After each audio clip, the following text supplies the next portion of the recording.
Hello student, फिर से मैं आगे गौरव आपके कृषि जीव विज्ञान का एक नया अध्याय 11वां जो अध्याय है टिड्डा की जो संरचना, जीवन चक्र एवं कृषि में महत्व को लेकर आपके सामने फिर से हाजिर हुआ हूँ।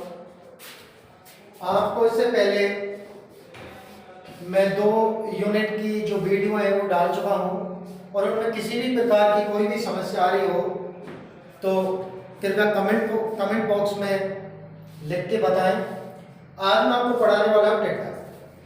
टिड्डे के बारे में हम सब लोग जानते हैं कि टिड्डा एक भयंकर कीट है जो कि सभी प्रकार की फसलों को नुकसान पहुंचाता है और एक ऐसा कीट है जो 100% तक फसल को नुकसान पहुंचा सकता है।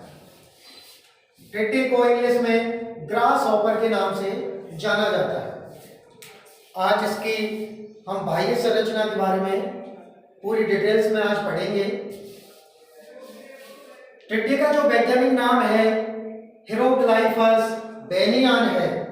टिड्डे का जो टिड्डा है इसका जो वैज्ञानिक नाम है हिरोग्लाइफस बेनियान है। इसका जो गण है वो आर्थ्रोपोडा गण है। इसका जो गण है वो आर्थ्रोपोडा गण से टिड्डा बिलोंग करता है।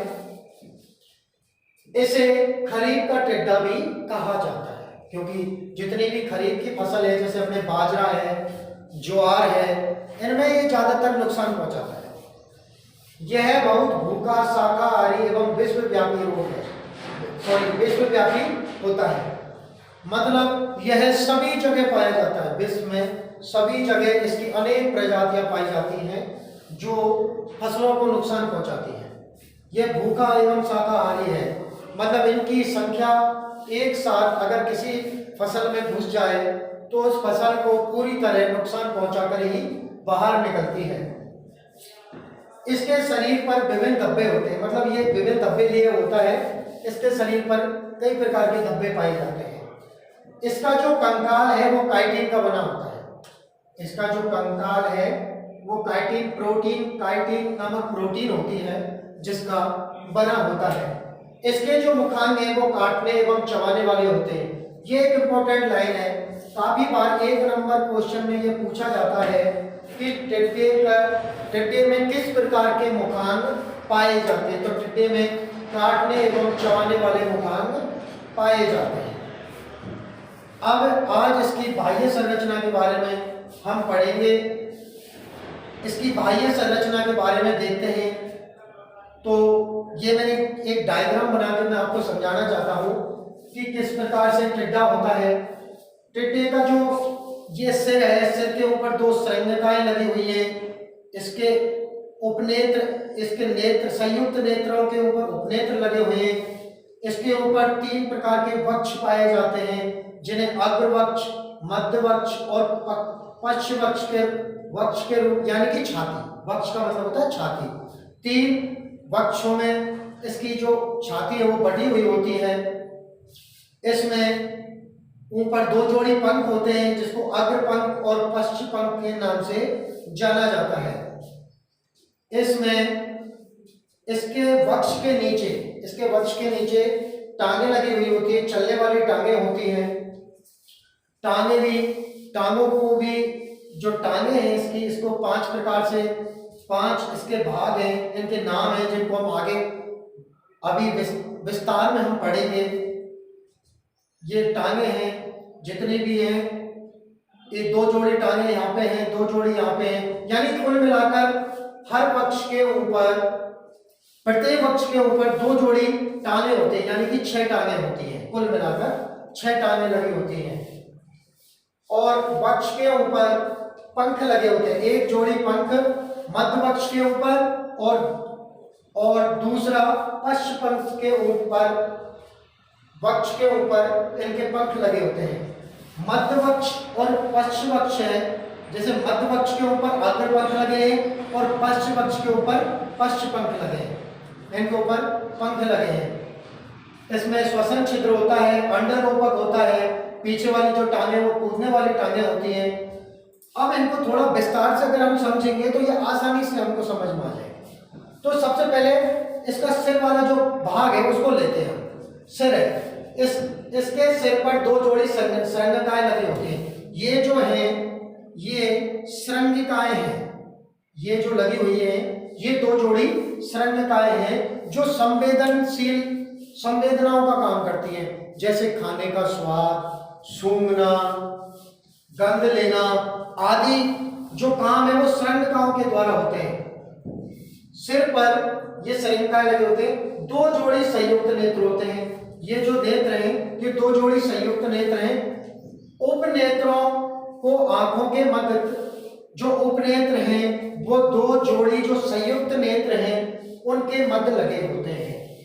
जो नेत्र हैं अपने जो संयुक्त ये जो नेत्र हैं इनके जो मध्य में दो जोड़ी या दो उपनेत्र लगे होते हैं। दो हो सकते हैं या तीन भी हो सकते हैं। इसका मुख अधोन्मुखी प्रकार का होता है। ये जो मुख है इसका जो ये मुख है ये अधोन्मुख प्रकार के होता है, यानी कि इसमें ऐसा लगता है कि ये कई मुख है, मतलब ये इसका प्रकार किस प्रकार का है। जो इसका मुख होता है वो अधोन्मुखी प्रकार का होता है, ऐसा लगता है कि ये कई भागों में बटा हुआ है। मुखान नीचे की ओर लगे होते हैं, जो इसके मुखान है ये नीचे की ओर लगे होते हैं, काटने और चबाने वाले। श्रृंगिकाएं गंध, स्वाद व सुनने में सहायता प्रदान करती हैं। जो श्रृंगिकाएं हैं वो गंध, स्वाद और सुनने में सहायता प्रदान करती है। इसके सिर वाले भाग को हम दोबारा समझेंगे। इसके सिर पर दो जोड़ी श्रृंगिकाएं होती है, ठीक है, जो संवेदनाओं का कार्य करती है, ठीक है। श्रृंगिकाएं सुनने का, स्वाद लेने का और गंध लेने का कार्य करती है, ठीक है। सिर पर दो जोड़ी संयुक्त नेत्र होते हैं और उनके पास में ही उपनेत्र होते हैं, ठीक है। मुख इसका अधोन्मुखी प्रकार का होता है, ठीक है। मुखान इसके नीचे की ओर होते हैं। जो सिर वाला जो पार्ट है वो आसानी से अपन को समझ में आ गया। अब इसके थोड़ा सा आगे बढ़ते हैं, अपन वक्ष पे आते हैं। वक्ष यानी कि छाती। छाती सिर से जुड़ा हुआ भाग वक्ष कहलाता है, यानी कि ये सिर है, इससे जुड़ा हुआ वाला जो ये भाग है ये छाती है, वक्ष है। ये तीन भागों में बटा होता है, अग्र, मध्य और पश्च। अग्रवक्ष, मध्य वक्ष और पश्च वक्ष, तीन भागों में इसका जो वक्ष है वो बटा होता है। प्रत्येक वक्ष पर एक एक जोड़ी टांगे लगी होती हैं, यानी कि तीन भाग हो गए वक्ष के, तो एक एक जोड़ी टांगे हो गई, तो एक वक्ष पे दो जोड़ी, दो टांग हो गई, तो दो टांग यानी कि कुल मिलाकर कितनी हुई, तीन वक्षों पर छह टांगे हो गई। छह टांगे इस पर लगी होती हैं। मध्य वक्ष पर एक जोड़ी पंख लगे होते हैं, एक जोड़ी मध्य पर होते हैं, एक जोड़ी पश्च वक्ष पर एक जोड़ी पंख लगे होते हैं। पश्च वक्ष की टांगे कूदने का कार्य करती हैं। जो पश्च वक्ष है इसके नीचे टांगे लगी होती हैं जो कूदने का कार्य करती हैं। अब इन टांगों को, अगर हम टांगों का जो विस्तरण है वो हम बताएंगे, तो टांगों में टिबिया, फीमर, ये सबसे इसका मजबूत काम है। जो ये जो पार्ट है टांगों का बीच वाला, ये इसको टिबिया कहते हैं। और जो यहाँ पे ये टांगों में जो घुटने नुमा आकृति है इसको फीमर के रूप में जानते हैं। टांगे 5 प्रकार की होती हैं, कॉक्सा, ट्रोकेंडर, फीमर, टिबिया, टार्टस। हमें अगर ज्यादा ही विस्तार से पढ़ना है तो फिर इसके टांगों वाले पार्ट पे जाना पड़ेगा अलग से, उसमें टांगों का विस्तृत रूप दिया गया है। पर आपके जो सिलेबस अकॉर्डिंग है उसमें इतना ही दे रखा है कि अपन को टांगों को 5 भागों में बांटी है। कौन कौन से भाग है, कॉक्सा, ट्रोकेंडर, फीमर, टिबिया और टार्टस। ये 5 भागों में अपनी टांगे जो बची हैं। फिर से वक्ष भाग को हम देखते हैं। वक्ष भाग सिर से जुड़ा हुआ जो भाग है इसको वक्ष भाग कहते हैं। ये 3 भागों में बटा होता है, अग्रवक्ष, मध्य वक्ष और पश्च वक्ष। 3 भागों में बटा होता है। तीनों जो वक्ष है तीनों पर एक एक जोड़ी टांगे होते हैं, कुल मिलाकर 6 टांगे। मध्य वक्ष पर एक जोड़ी पंख लगे होते हैं। पश्च वक्ष पर कूदने वाली, ये जो पश्च वक्ष है इस पर कूदने वाली टांगे हैं, कूदने का कार्य करती हैं। जिनका जो मजबूत जो पार्ट है टांगों का वो कौन कौन सा है, टिबिया और फीमर भाग। फीमर जो भाग है वो मजबूत भाग है। टांगे 5 भागों में बटी होती है। कौन कौन से भाग में? कॉक्सा, ट्रोकेंडर, फीमर, टिबिया, टार्टस, ये 5 भागों में बटी होती है। अब इसके आगे वाले भाग पे आते हैं, ये है उदर। उदर यानी कि पेट। जो टिड्डे का जो पेट है वो 11 खंडों का होता है, 11 खंडों का बना होता है। इसका पीठ वाला भाग या पीठ वाला खंड टर्मस, पीठ वाला खंड टर्गम व उदर वाला खंड स्टानम कहलाता है। यानी कि जो ऊपर वाला जो भाग है, यानी कि इसका पीठ वाला जो भाग है वो टर्गम कहलाता है, और जो नीचे वाला जो भाग है उसे स्टार्नम कहलाता है। इनको एक पार्श्व झिल्ली जोड़े रखती है। इनको एक झिल्ली है, पार्श्व झिल्ली जोड़े रखती है। उस झिल्ली का नाम है प्लूरोन। प्लूरोन जो झिल्ली है इन दोनों को जोड़े रखती है। प्लूरोन के दोनों तरफ एक एक श्वसन छिद्र होता है। प्लूरोन है उसके दोनों तरफ एक एक श्वसन छिद्र होता है। टिड्डे में 10 जोड़ी श्वसन छिद्र पाए जाते हैं। टिड्डे में कितने जोड़ी श्वसन छिद्र पाए जाते हैं? 10 जोड़ी। 10 जोड़ी श्वसन छिद्र पाए जाते हैं। उदर में 8 जोड़ी व वक्ष में 2 जोड़ी। यानी कि जो उदर है उसमें 8 जोड़ी श्वसन छिद्र होंगे, और जो वक्ष है उसमें 2 जोड़ी श्वसन छिद्र होते हैं। 9 और 10वें खंड में श्वसन छिद्र नहीं होते हैं। 9वें और 10वें खंड में श्वसन छिद्र नहीं होते हैं, और 11वें खंड में मलद्वार होता है। 2 खंड तो इसके वक्ष में हो गए और 8 खंड इसके उदर में हो गए, और जो 9वां और जो 10वां खंड है उसमें कोई श्वसन छिद्र होता नहीं है। 11वां जो खंड है उसमें मलद्वार होता है। मलद्वार होता है। मादा का उदर नर की अपेक्षा ज्यादा नुकीला होता है। जो मादा का जो उदर है, जो उदर वाला भाग है, ये अधिक नुकीला होता है मादा का नर की अपेक्षा। 8 तथा 9वें खंड मिलकर अंड रोपक का निर्माण करते हैं। जो 8वां जो 9वां खंड है उनमें श्वसन 8वां जो 9वां खंड है वे खंड मिलकर अंड रोपक का निर्माण करते हैं। मतलब जब मादा जनन करती है, सहवास करती है, उसके बाद जो अंडे रखती है वो अंडे 8वें तथा 9वें खंड में रहते हैं, जिसकी सहायता से अंडकोश को मिट्टी में गड्ढा खोदकर अंड कोष्ठ के अंडों को मादा सेने हेतु दबा देती है।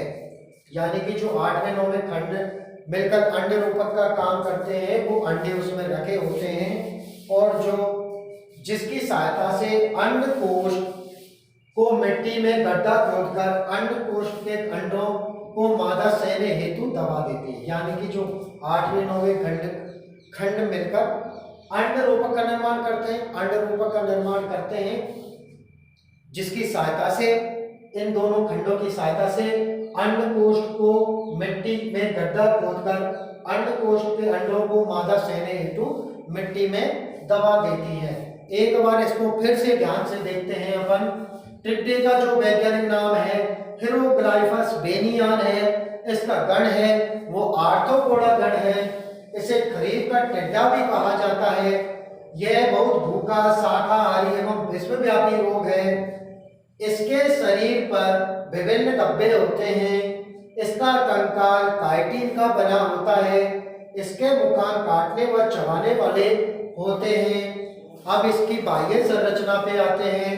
सिर पर क्या क्या लगा होता है? 2 जोड़ी श्रृंगिकाएं लगी होती हैं, जो गंध का, खाने के स्वाद का, संवेदनाओं का काम करती है। सिर पर नेत्र लगे होते हैं। 2 जोड़ी संयुक्त नेत्र होते हैं और 2 जोड़ी उपनेत्र होते हैं। इसके मुखान नीचे की तरफ होते हैं। मुख अधोन्मुखी प्रकार का होता है। ये तो हो गया सिर वाला पार्ट। वक्ष है, वक्ष जो सिर से जुड़ा हुआ वाला भाग है वो वक्ष होता है, जो 3 भागों में बटा होता है। अग्र, मध्य और पश्च 3 भागों में बटा होता है। प्रत्येक वक्ष पर एक एक जोड़ी टांगे लगी होती हैं, कुल मिलाकर 6 टांगे। पश्च वक्ष पर कूदने वाले टांगे लगे होती हैं, जिनमें सबसे मजबूत जो पार्ट टीवर टिबिया और फीमर है। इसकी टांगों को 5 भागों में बांटा है, कॉक्सा, ट्रोकेंडर, फीमर, टिबिया और टार्टस। अब इसका जो तीसरा भाग आता है वो उदर वाला भाग है, जो 11 खंडों का बना होता है। इसका पीठ वाला खंड टर्गम कहलाता है और उदर वाला खंड स्टार्नम कहलाता है, जो इनको एक पासर में झिल्ली जोड़े रखती है, जिसे प्लोरोम कहते हैं। प्लोरोम के दोनों तरफ एक एक श्वसन छिद्र होता है। टिड्डे में 10 जोड़ी श्वसन छिद्र होते हैं, 8 जोड़ी उदर में होते हैं, 8 उदर में होते हैं और 2 वक्ष में होते हैं। 9वें और 10वें खंड में कोई श्वसन छिद्र नहीं होता है। 11वां खंड में मलद्वार होता है और 8वां जो 9वां खंड है वह अंडरोपक का निर्माण करता है, जो अंडरोपक का निर्माण करता है, जिसकी सहायता से अंडकोश को मिट्टी में गड्ढा खोदकर मादा अंडों को सहने हेतु दबा देती है। मादा की अपेक्षा नर की अपेक्षा मादा का जो उदर वाला भाग है वो अधिक नुकीला होता है। अगर इसमें किसी भी प्रकार की कोई समस्या हो तो कमेंट बॉक्स में लिख के बताएं।